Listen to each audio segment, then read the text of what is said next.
Good evening, ladies and gentlemen, and welcome to the first ever All Saints Heritage Lecture. These are going to be a series of lectures, hopefully they'll become annual, that discuss lots of different things about the history and heritage of All Saints, as well as the Kingston area in general. Tonight we'll be hearing from David Robinson, who is the retired County Archivist of Surrey, and he's also currently the Honorary Borough Archivist of Kingston. He has been coming to the church since 1975 and is also the church historian and extremely knowledgeable. So I will hand over to him. Thank you very much.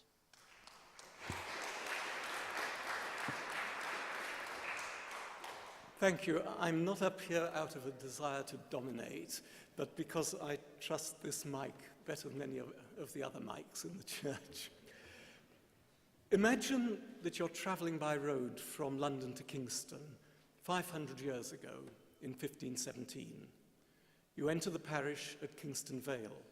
You climb Kingston Hill, and then, as you come down the hill, you see the small town with its timber-framed buildings dominated by the stone tower and spire of this church at its heart.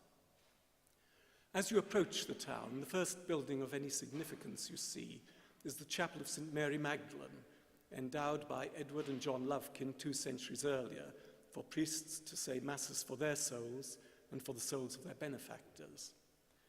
You then continue down the ribbon development that is now Old London Road and into the body of the town. Bearing left at Church Street, you enter the marketplace. You leave your possessions at an inn and you come to this church to give thanks for your safe arrival.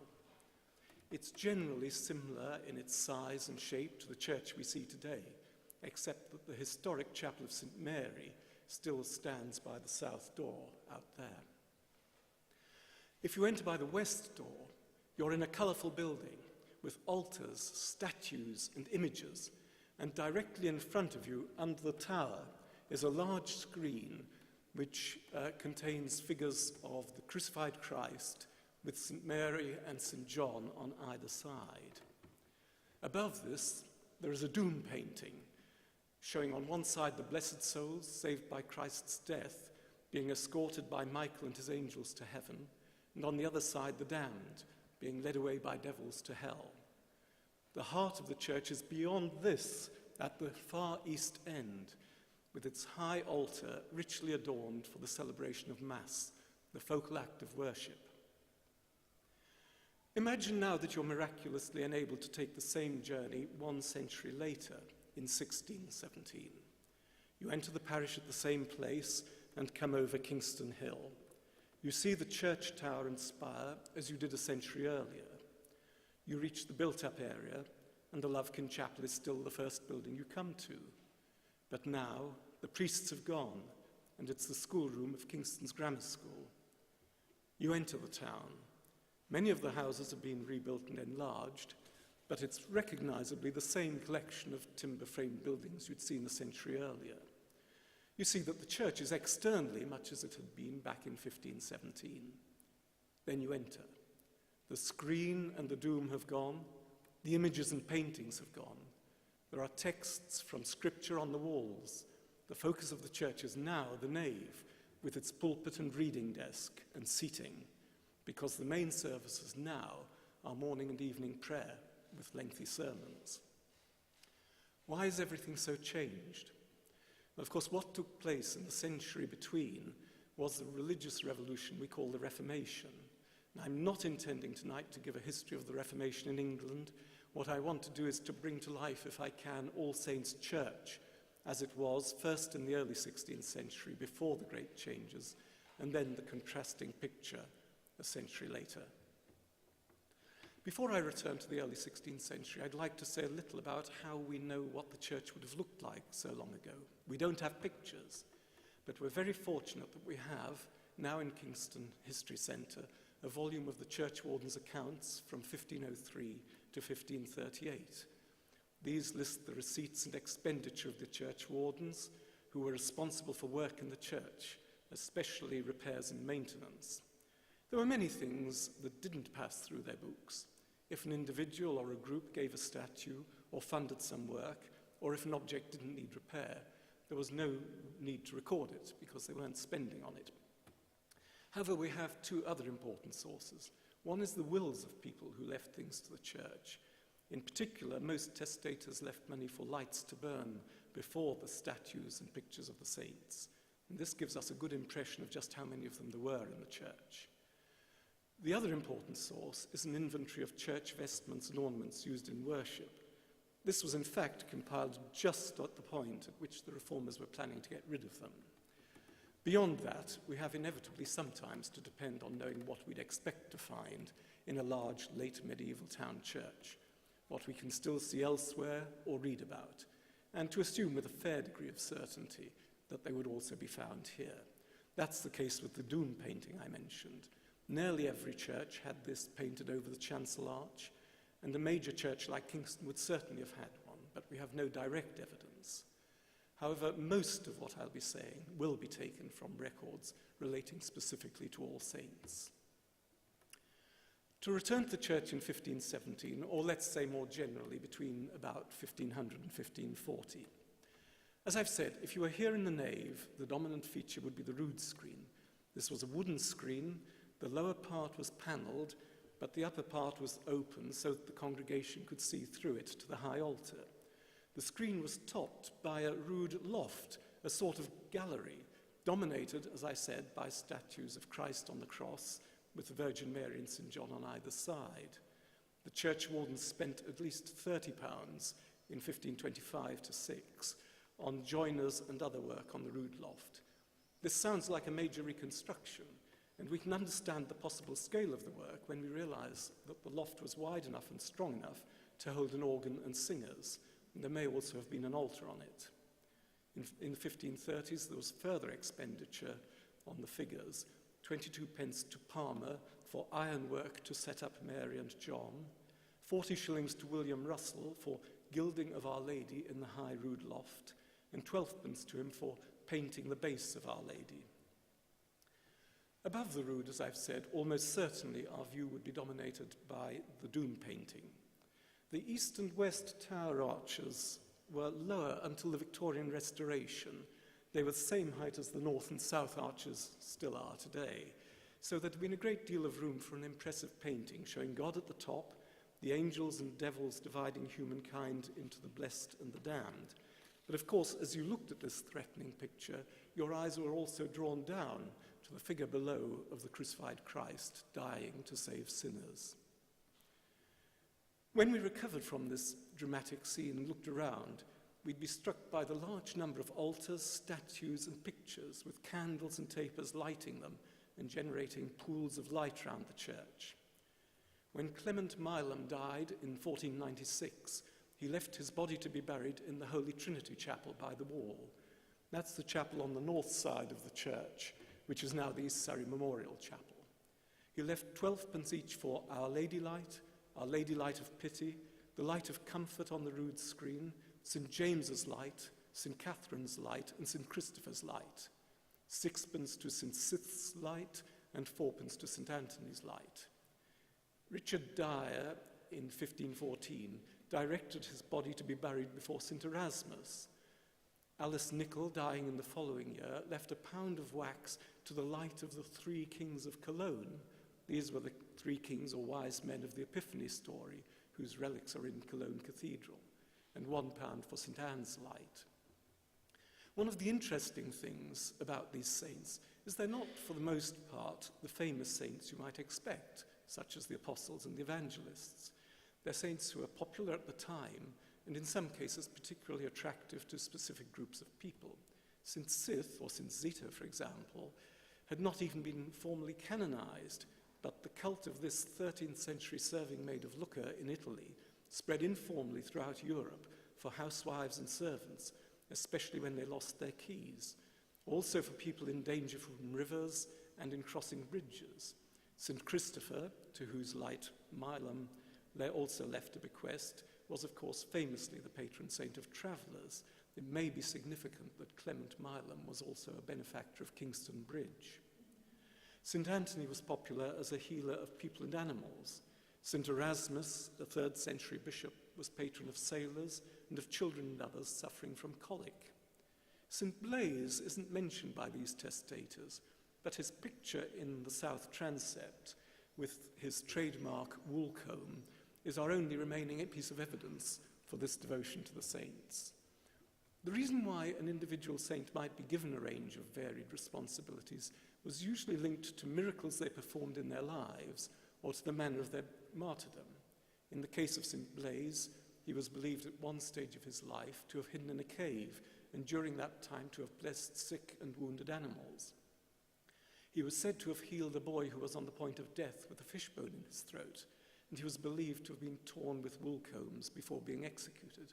Hence, he was a patron saint of woolcombers and sufferers from throat disease, and water, no doubt blessed at his picture, was given to sick cattle. This array of statues, no doubt highly coloured and adorned, and paintings, would have made a really colourful effect. The walls of the church would also have been coloured and might well themselves have carried pictures of Bible stories and stories of the saints. There would almost certainly have been stained glass in some, at least, of the windows.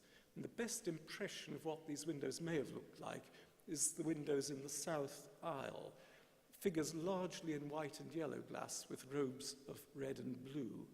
Although these windows are Victorian, they're in the style of the later Middle Ages, which is the period when ours would most likely have been acquired.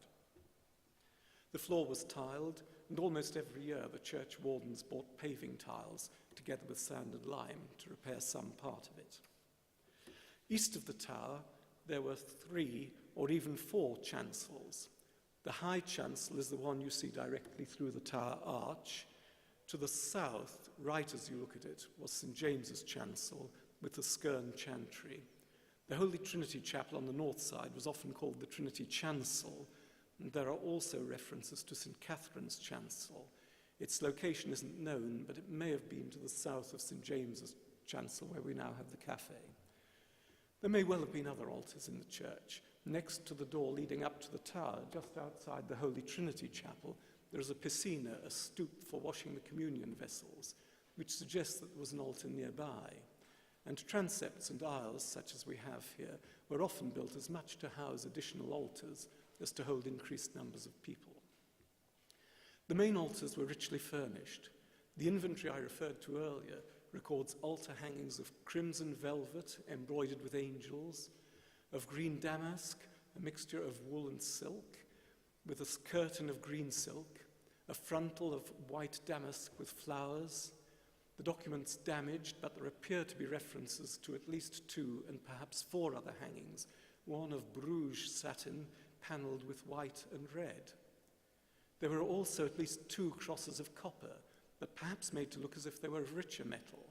In 1509, the church wardens paid 7 shillings for gilding and making the copper cross, and in 1535 a goldsmith was paid 6 shillings and 8pence for mending the best cross.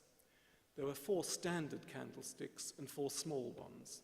These were described in the inventory as being of latten, a material similar to brass, but in 1516 a silver candlestick was mended. The altars themselves would have been of stone, symbolizing the sacrifice of the Mass. There were 4 chalices and patens of silver and gilt for the wine and bread at Mass, a silver chrismatory, which was a container for the blessed oil used at baptisms, confirmations, and holy unction, a holy water bowl of latten, and a censer made of the same material. These items needed to be kept secure. The church wardens paid 10pence for a lock for the little cupboard that the chrismatory standeth in. There was also a large amount of altar linen. In 1508, for example, 4pence was paid for washing of 17 pieces of altar cloth and towels. Just as an aside, I'll remind those of you who are too young to remember pre-decimal currency that 12 pence made a shilling and 20 shillings made a pound. But we have to remember that at this time, a penny was worth a great deal. A skilled craftsman would receive only a few pence a day. During the Sunday High Mass, the effect of the rich altar hangings would have been enhanced by the similarly rich vestments worn by the clergy. And we have on display modern examples of the chasuble on the left, the vestment for Mass, on your right, and the cope on your left, which was used for other services and perhaps for some clergy assisting at Mass. The inventory lists 10 suits of vestments. These were presumably sets of vestments for the clergy filling the roles of priest, deacon, and subdeacon at the Mass. There are also 8 vestments, which probably means chasubles without the robes of the other clergy. These were sumptuously ornamented. There are references to orphreys, which are the patterns which you can see, the cross shape on the chasuble and the facings of the cope. And if you like to turn them around, John, you can see that these, there are similar, there are different patterns on the back. The quality of English needlework, opus Anglicanum, was famous throughout Europe in the Middle Ages. Just visualize a suit of white damask, the orphreys of red satin, a vestment of green damask with flowers, the orphreys red damask set with Jesus, a vestment of black damask, the orphreys of crimson velvet. There was also an old suit of silk, the ground powdered with dragons, and another old suit of silk with swans.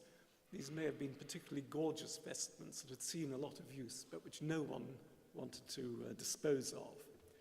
There were also 10 copes, primarily for use at services other than the Mass, 1 of blue silk powdered with flowers, 2 of crimson velvet with orphreys of angels embroidered, and a cope and suit of silk, the ground blue and red with flowers of gold. There were also amices worn at the neck with decorative bands called apparels, and underneath the priest wore the basic garment, the alb, the long white garment. These all needed looking after. 7 shillings and 10pence was paid for lining of the blue velvet cope, and there are several references to expenditure on mending the vestments and copes.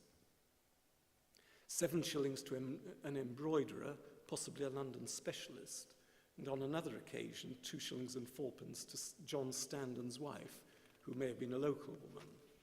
In 1531, the church wardens paid for mending no fewer than 17 albs and 16 amices. On at least one occasion, the church made a small amount of income when the best cope was lent to the abbot of Hyde Abbey, Winchester, for a service at Esher.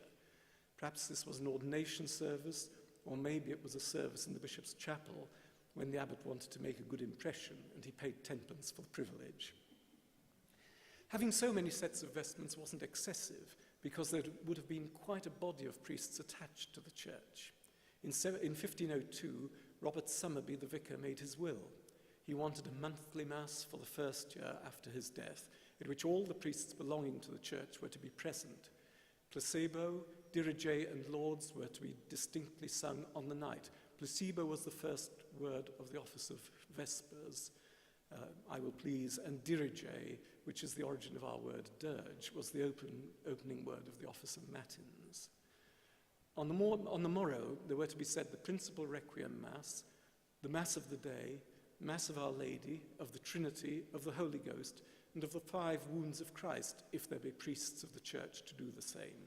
And after these masses, the priests were to go to the hearse, and there to say the psalm De Profundis, out of the depth have I cried unto thee, O Lord, for his soul and the souls of his friends. This suggests that Somerby had reason to believe that there were likely to be at least 6 priests attached to the church or able to come for the services. These would have included the chantry priest endowed by the Skerne family to say Mass in St. James's Chapel before the Skerne tomb, and the memorial brass, of course, to Robert Skerne is now attached to the northeast tower arch, and also the priest employed by the Fraternity of the Holy Trinity. The Holy Trinity Chapel had been built for this fraternity, which was founded by Robert Bardsey in 1477. It was a society of local men and women, partly to have masses said for their souls, partly for sociable events, and partly for mutual support and assistance in times of difficulty. And the priest employed by the fraternity would say masses in the chapel for the living and the deceased brothers and sisters of the fraternity. There was a daily Mauro Mass in the church. This was an early morning mass for people going to work, said by an endowed Mauro Mass priest. There may well have been other priests available if you wanted a mass said in thanks for the safe birth of your child or for your safe arrival from a journey. And apart from their specific duties, they'd be available to help with the pastoral work of the parish and to assist at the Sunday High Mass. So how was this wealth of colour and sumptuous materials experienced by the townspeople when they gathered for the Sunday Mass? At the beginning of the service, the priests solemnly blessed and exorcised salt and water and mixed them, and they and the clerks who assisted them processed around the church, sprinkling the congregation with this holy water. Much of the service that followed took place at the east end. The congregation could see a certain amount through the screen, but they probably mostly said their own prayers, such as the Lord's Prayer and the Rosary. And it's clear from critical comments that are made in some books of devotion that it wasn't unknown for some of them to chatter and gossip during the service. Before the offertory, the priest in English called upon the people to pray for the Pope, for the bishops and clergy, and especially their own priests, for the king, lords and commons, for the town authorities and all parishioners, for pilgrims and travellers, prisoners and women with child, and for the dead. He then returned to the altar and began the most sacred part of the service, leading up to the consecration of the elements. The people would return to their prayers or their conversations. They would look up, and some of them might move forward to gaze through the screen when the Sanctus bell rang and the priest said the words of consecration and held the wafer up high, the elevation of the host, signifying that the elements of bread and wine had become the body and blood of Jesus. Only the celebrant would communicate.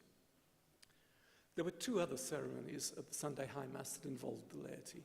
Just before he made his communion, the priest kissed the corporal, the white cloth on which the host was laid, and then the lip of the chalice, and he then kissed the pax bread, a disc or tablet on which was carved or painted an emblem, such as the Lamb of God or the crucifix. This was then taken by one of the ministers to the congregation outside the screen, where it was kissed by each in turn. They were careful to observe due rank and seniority, and certainly we hear in some contexts of quarrels breaking out, not here, as far as we know. Then at the end of the service, a loaf of bread was taken up to the altar by a householder of the parish. The priest blessed it, and it was distributed to the congregation. It was meant to be the first food you tasted on Sunday. This was the normal Sunday Mass, almost entirely in Latin, probably not much audible in the nave anyway. What mattered was the action. At certain times of year, the Mass was enhanced by further rituals. Holy Week and Easter were the high point of the ritual year. Lent was a time of bareness, with a painted veil hanging over the figure of Christ on the screen. But on Palm Sunday, the church sprang to life. After the sprinkling of holy water, the story of Christ's entry into Jerusalem was read from St. John's Gospel. The priest blessed flowers and green branches, which were called palms, but were usually yew, box, or willow. The clergy and people then processed outside and moved to a large cross erected in the churchyard, where the choir sang anthems telling the story of Palm Sunday. After further rituals, which are described in detail in Eamon Duffy's book, The Stripping of the Altars, from which I got my title today, and the singing of Gloria Laus et Honor, All Glory, Lord and Honor, the procession returned to the church. The veil which had hidden the figure of Christ throughout Lent was drawn up on pulleys.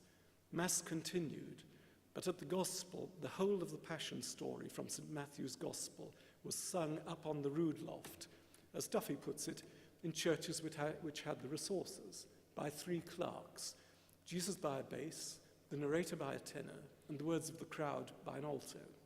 What's particularly exciting for us is that the churchwarden's accounts show that All Saints was precisely a church which did have the resources to sing the dramatized gospel.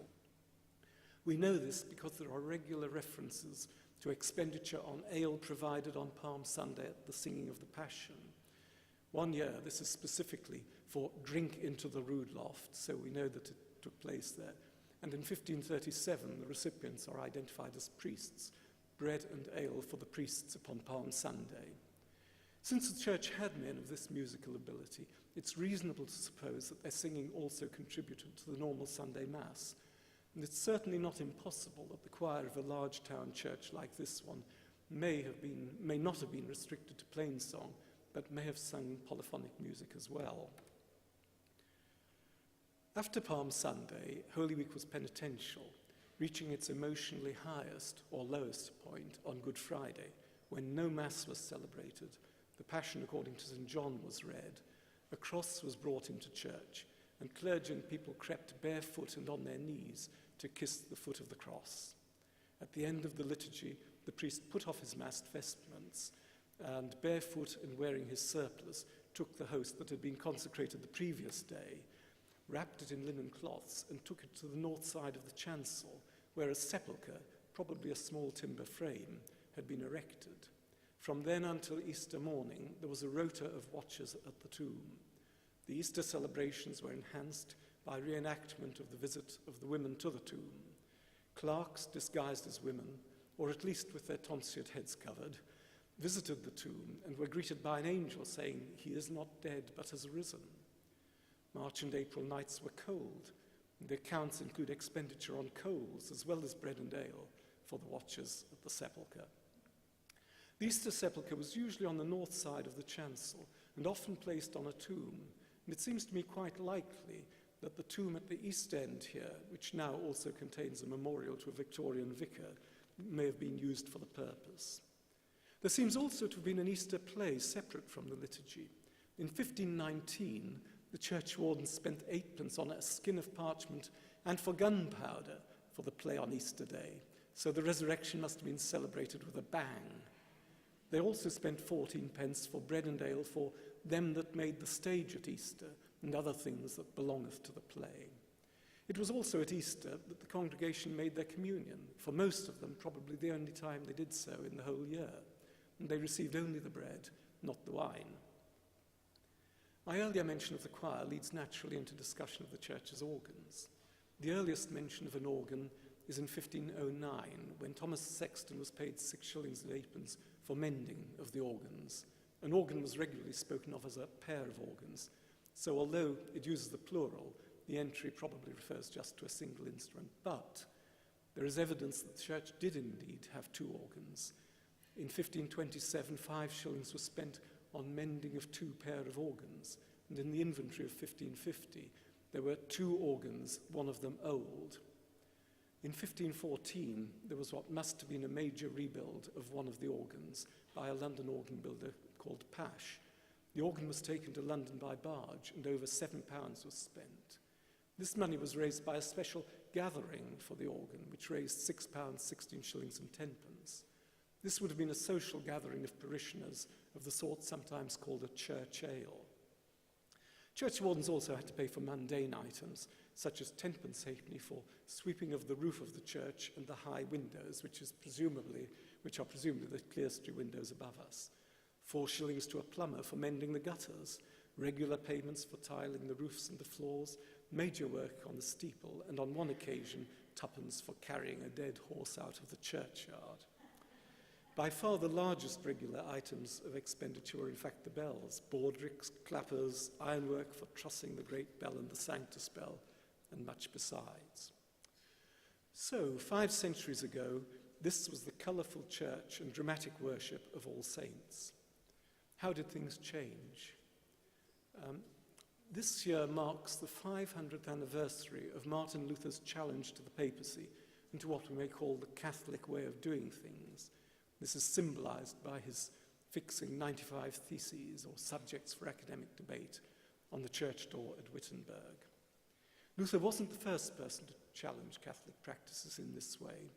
Just 4 years earlier, in 1513, a man had been burnt at the stake in our own marketplace outside here for professing the heretical teachings of the Lollards. These were followers of the 14th century reformer John Wycliffe.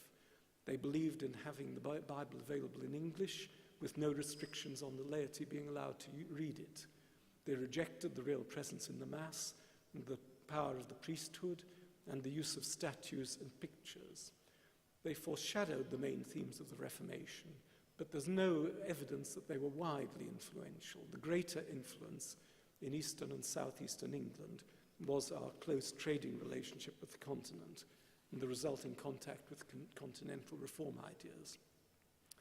But England was a highly centralized country, and the changes that actually took place in religious orientation were primarily dependent on the beliefs and policies of kings, queens, and their governments.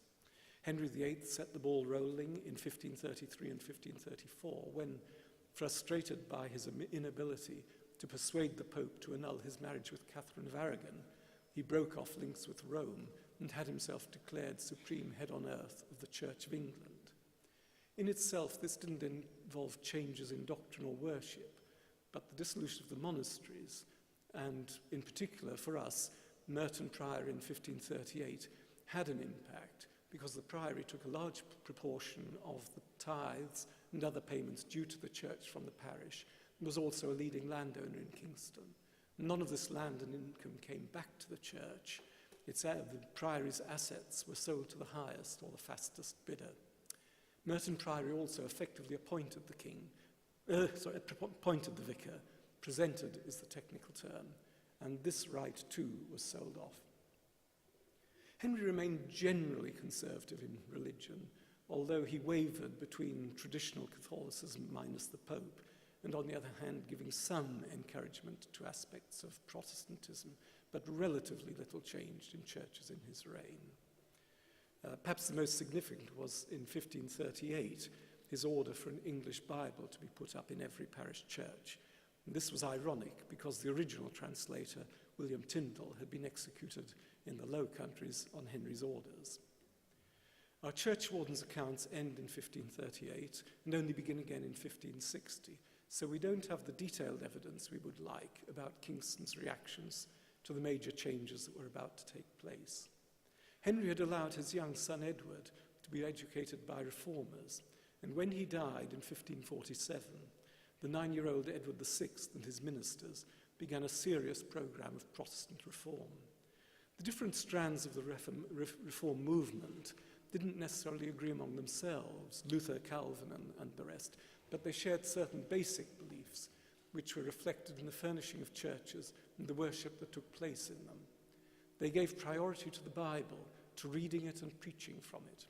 They varied in their interpretations of the Holy Communion, but most of them stressed the subjective reception of Christ by the devout believer, and they also tended to regard the service as a memorial of the Last Supper, as distinct from focus on the real presence in the form taught by the Roman Catholic Church. Most of them opposed the invocation of saints and the use of images and pictures. They stressed the believer's direct approach to God. And in particular, they rejected the doctrine of purgatory. Prayers and masses for the dead were of no avail in helping those who died. As a result, in 1547, Edward and his ministers abolished chantries, including not only the Lovekin Chapel on the edge of town, but also Skern's chantry in this church. They limited the number of lights on the altar to 2 and required communion to be taken in both kinds, communicants receiving both the bread and the wine. In the following year, all images were to be destroyed. The use of candles was abolished, except presumably for lighting, and ashes and palms were no longer to be used. In this way, they struck at some of the key rituals of the medieval church. They also introduced a communion service in English, at which the congregation was encouraged to make their communion regularly, and inventories of the goods of every church were drawn up, ostensibly to ensure that church goods were properly accounted for, but most people reckoned that it was a precursor to confiscation.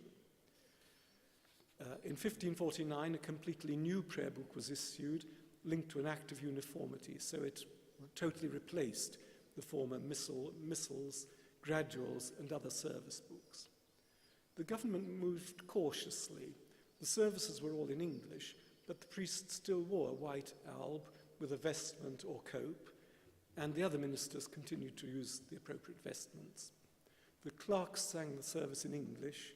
The priest wasn't to communicate alone. At least some of the parishioners must communicate with him. There were also 2 new services, matins or morning prayer and evensong or evening prayer. Morning prayer was essentially an amalgamation of the medieval morning hours, matins, lauds and prime. Evening prayer was an amalgamation of 2 of the evening hours, vespers and compline.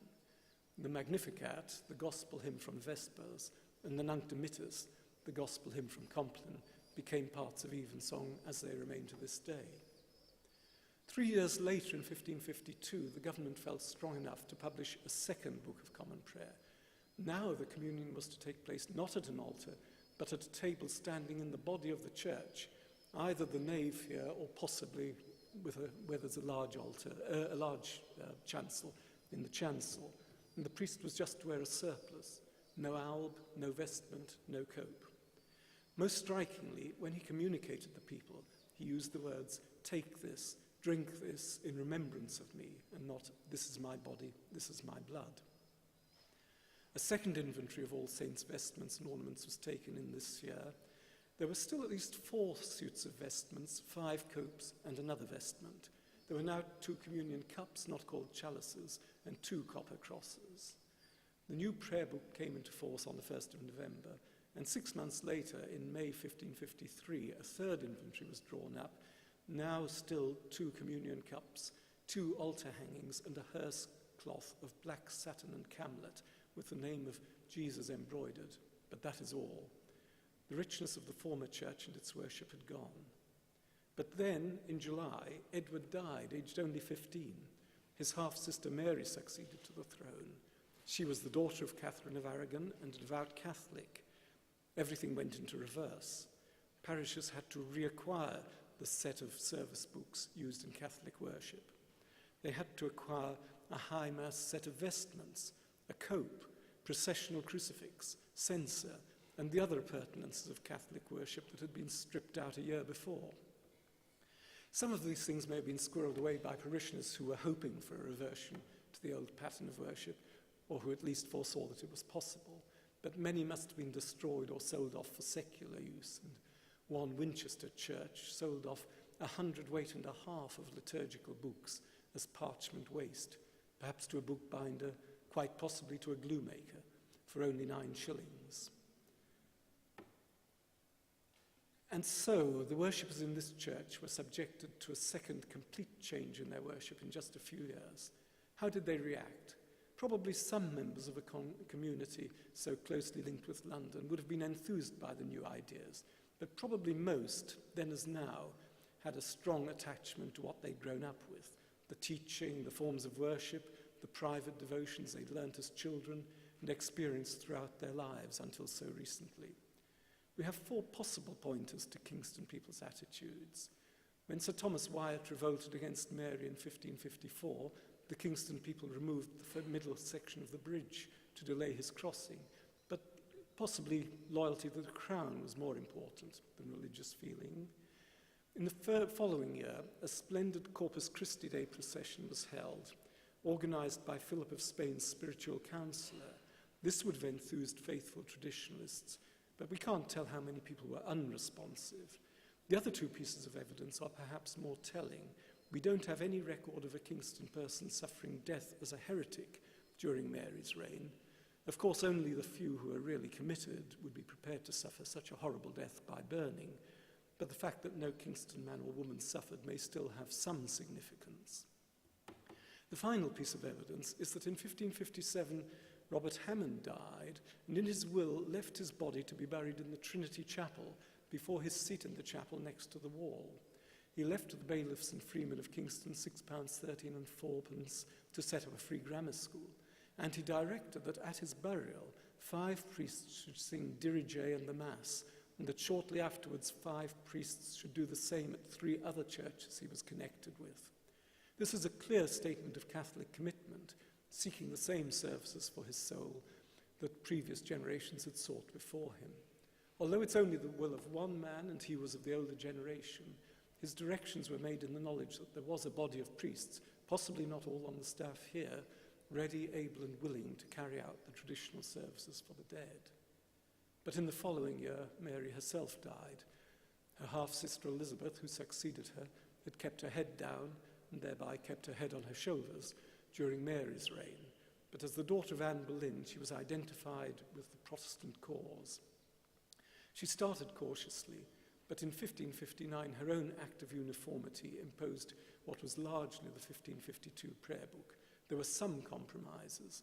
The most significant was at the administration of the communion, when the priest said both, "This is my body, this is my blood," and "Take this, drink this in remembrance of me," so combining the possibility of some form of real presence with the purely memorial wording preferred by Protestants. It soon became clear that the people of Kingston would have to get rid of the furnishings and vestments they'd so recently reacquired. The churchwarden's accounts begin again in 1560, the year after the Act of Uniformity, so we can see how they disposed of some of the items related to Catholic worship and how they equipped this church for Reformed worship. In that year, they received of one man for the rood loft 45 shillings, and of another £4.16 and 8 for the rood loft. Presumably the two men acquired different parts of the loft. In 1563, John Brown received 2 shillings and 6pence, possibly a retrospective payment, for taking down of the rood loft and mending the same again. Mending presumably meaning the repair of the damage caused by the removal. The government didn't demand the removal of rood screens as opposed to the loft at the top and its figures. It's possible this remained. The difference is that instead of dividing clergy and people during the Mass, it now divided the two parts of the church by what they were used for: the nave for morning and evening prayer and the chancel for the communion. If the screen did survive, very probably the royal arms would have been erected on it. This may have taken place before our accounts begin, but in 1605, after the accession of James I, £3.10 was paid for making the king's arms. William Scartcliffe, who'd paid for what was left of the rood loft, also paid 12pence for an old piece of carved work against St. James's chancel, and the wardens received 5 shillings for 20 pounds of old brass, presumably crosses, candlesticks and censers. One of the wardens himself paid 11 shillings for an old cope. 10 shillings was received for old books. In 1563, 40 shillings was received for a vestment sold in London, and 13 and 4pence for certain gear sold in the church, which may have included other items now surplus to requirements. There also seems to have been a considerable amount of reglazing carried out in these years. This may simply have reflected necessity. The amount spent on reacquiring furniture and vestments during Mary's reign may have left little funding for routine maintenance, but it may reflect the removal of stained glass and its replacement by plain glass. So much for destruction. What about implementation of the new requirements?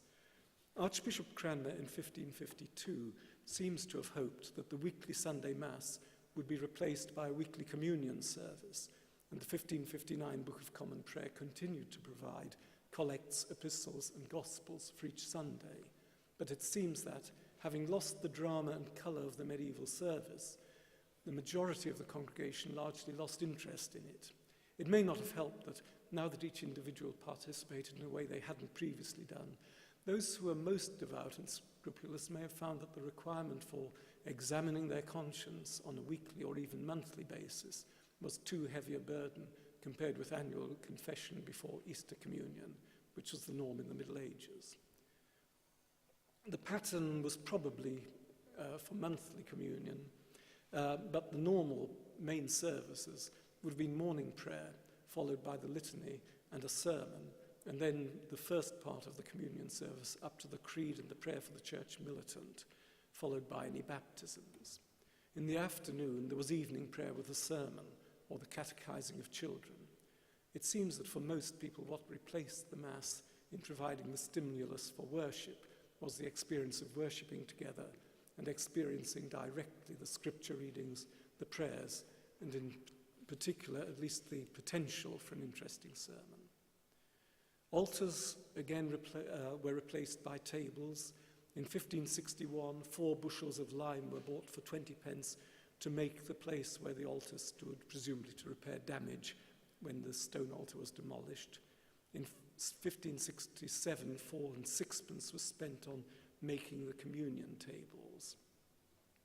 The new pattern of worship placed the focus of the church on the pulpit and reading desk for the minister and a desk for the clerk who led the congregational responses. There may well have already been a pulpit in the church before the Reformation, though it's not mentioned in the accounts. There was certainly one by 1585 when it was moved to the northwest pillar that beareth up the steeple, a good position to address the congregation in the nave, but we don't know where it was moved from. And by this time it was enhanced by an hourglass in an iron frame to record the passage of time during the sermon. To listen to the word, you needed somewhere to sit.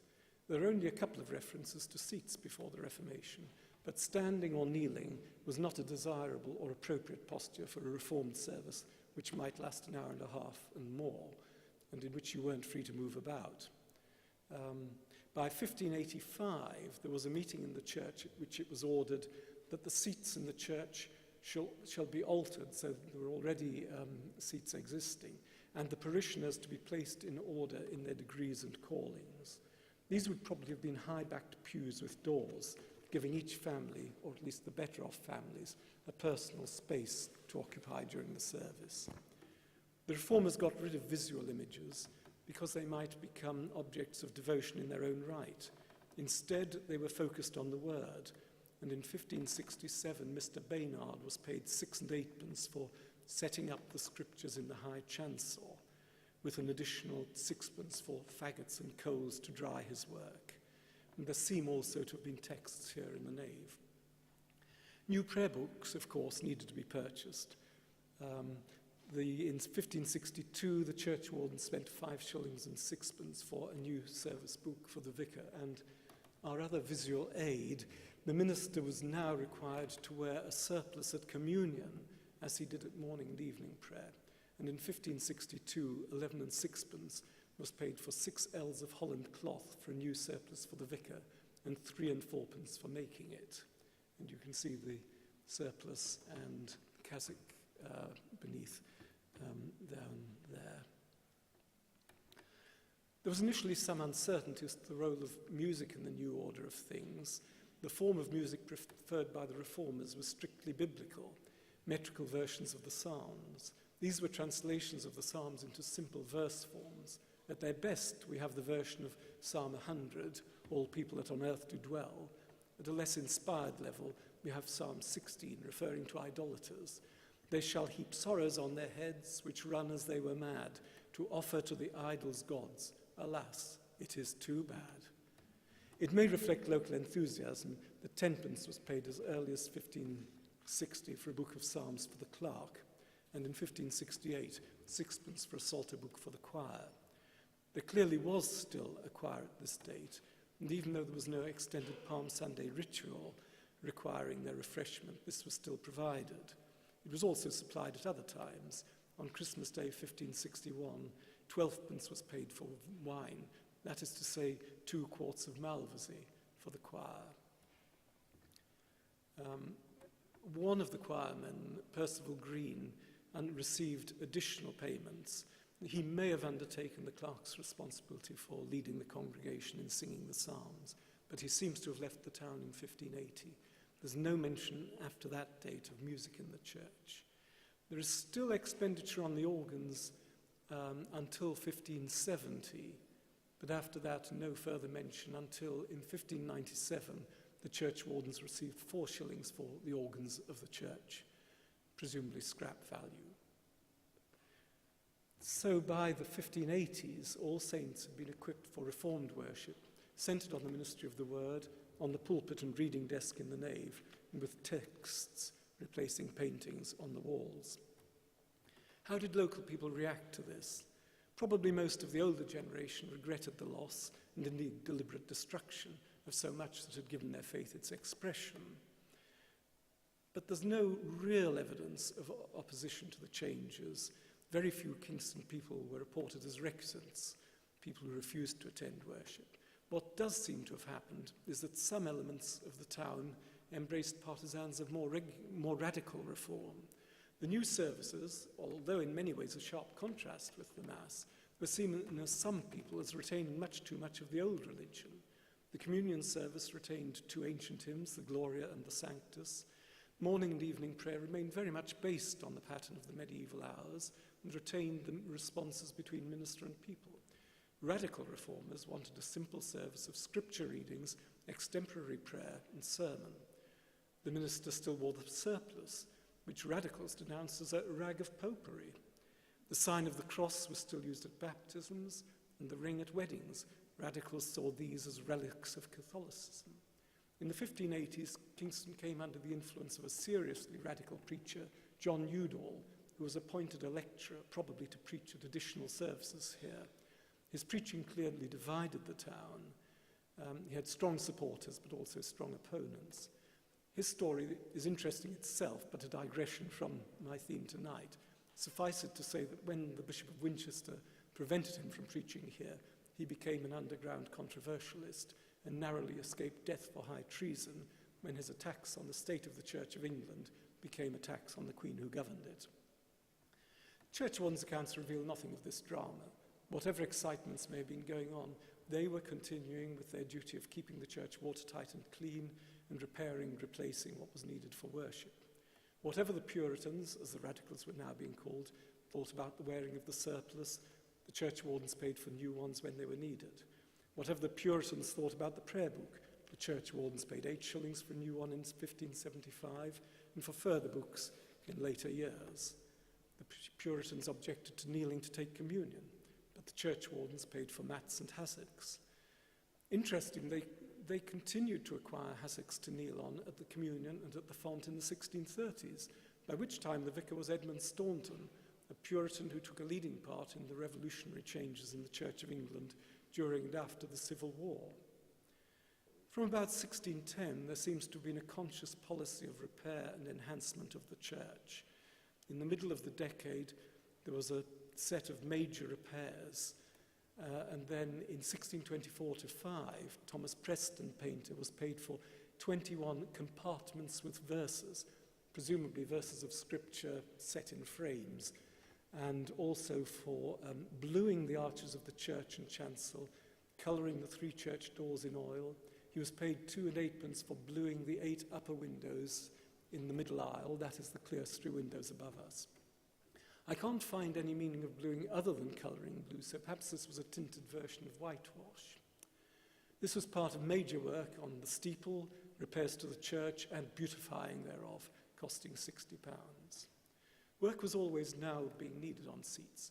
Leading residents might have special provision made for them, and sometimes paid for by them. In 1614, the church wardens paid 31 and 10 pence for making or altering a seat in the church for Lady St. John, to which she paid 10 shillings. Somewhat later, they enlarged Sir Anthony Browne's seat for 6 shillings, presumably to accommodate more members of his family, friends or servants.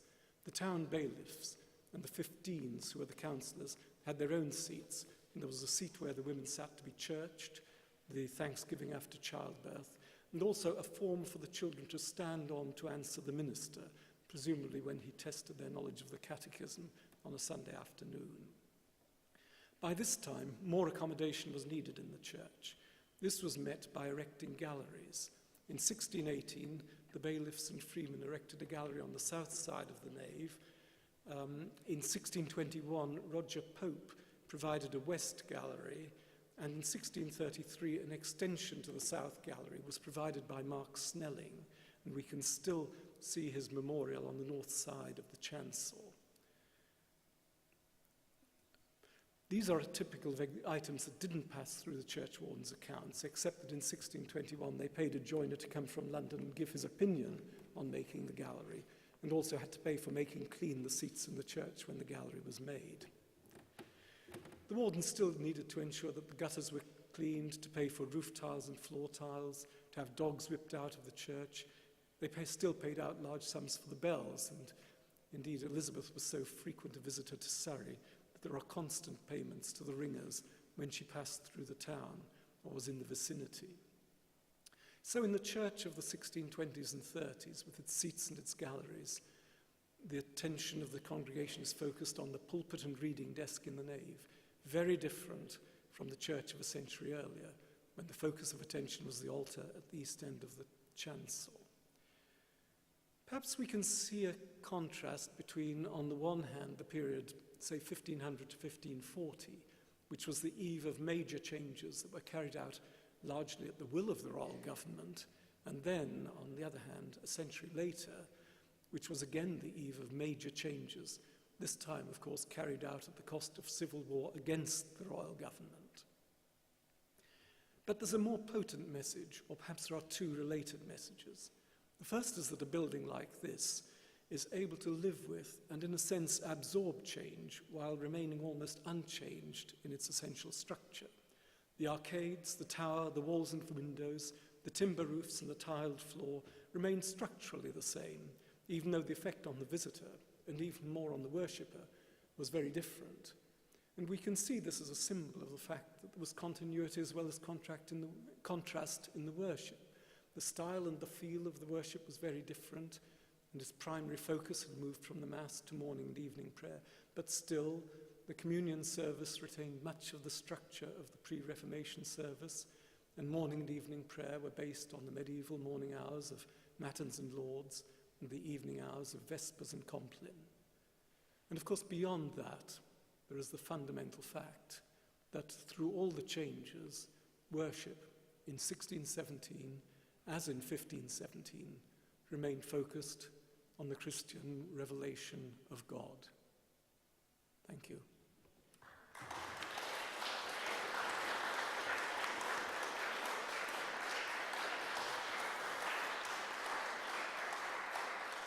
Thank you very much, David. Does anybody have any questions? Anyone? Stunned. Well, thank you very much, David. That was absolutely fascinating, a really evocative kind of image of medieval All Saints and the changes afterwards. Thank you very much, everyone, for coming. The bar is open if anybody wishes to get another drink or something to eat. This time next week is our second lecture, which is from the writer and historian TV, Tom Holland. He's talking about Athelstan and the making of England.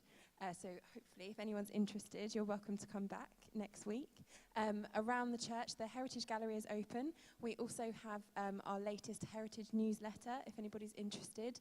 They're dotted around the church. We also have a sign-up sheet for our Heritage mailing list. If anybody would like to receive more information about the Heritage work that we do here in Kingston, opportunities and events, then please do put your contact details down. Thank you very much.